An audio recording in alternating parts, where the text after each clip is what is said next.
Hello everyone, in this section, Presentation Layout, we are going to look at how to use template, text layout, and graphic layout.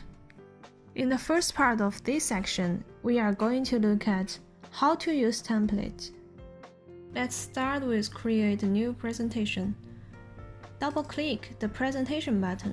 There are many different styles of templates. You can click to use it directly.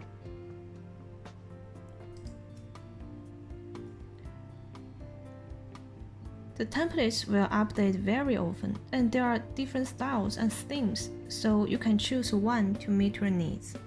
Open a presentation. Click Design. You can design the color scheme of your presentation. Also, you can download the template online. Click Import Template and import the template you like.